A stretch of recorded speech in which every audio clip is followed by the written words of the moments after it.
In the ancient lands east of the Jordan River, a powerful king watched a growing nation with fear. King Balak of Moab stood high above his city, looking out toward the camp of Israel. They were many, spread across the land like sand, and Balak knew something unsettling. God was with them. Israel had defeated every enemy that stood in their way, and Balak's heart trembled. He knew that swords and armies would not be enough. So instead of preparing for war, he chose a different weapon: spiritual power. Balak sent messengers across the desert to a man named Balaam, a prophet known for words that carried weight in the unseen world. They came bearing gifts of silver and gold, offering wealth in exchange for a curse. That night, Balaam sought God under the quiet sky, and God answered clearly, "You must not curse these people, for they are blessed." So Balaam refused, and the messengers returned to Moab empty-handed. But Balak would not give up. He sent more important officials, carrying even greater rewards. This time, Balaam's heart wrestled within him. Though God had spoken, temptation whispered loudly. Again, Balaam prayed, and God allowed him to go, but with a warning: "You must speak only what I tell you." At dawn, Balaam set out on his journey, riding his faithful donkey along the dusty road. But unseen to Balaam, the Lord stood in his path. An angel, radiant and powerful, appeared with a drawn sword, blocking the road ahead. The donkey saw the angel and froze in fear. She turned aside into a field, trying to escape the danger. Balaam, unable to see what stood before them, struck the donkey in anger.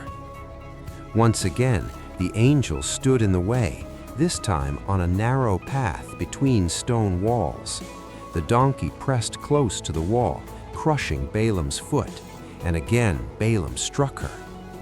A third time, the angel blocked the road, so narrow there was nowhere to turn.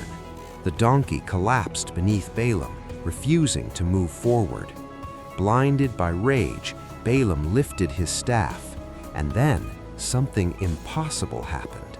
God opened the mouth of the donkey.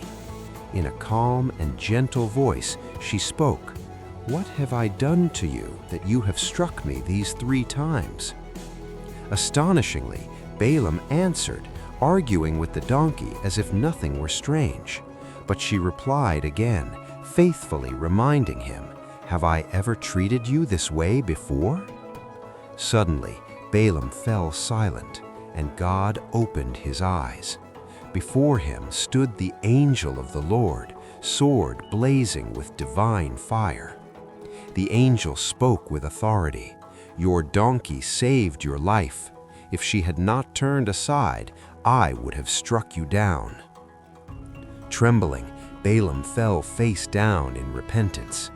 The angel allowed him to continue, but with a final command: "You must speak only what God gives you." Humbled and changed, Balaam continued his journey. When he finally met King Balak on the mountain, the king waited eagerly for a curse, but instead, blessings poured from Balaam's mouth again and again. Israel was protected. God's promise could not be undone. Balak's plans failed, and standing quietly beside Balaam was the donkey, an unlikely messenger of truth. This story reminds us that God can speak through anyone, even the most unexpected voice. Sometimes, when the proud refuse to listen, God uses the humble to correct them. And when humans close their ears, even animals may speak God's truth.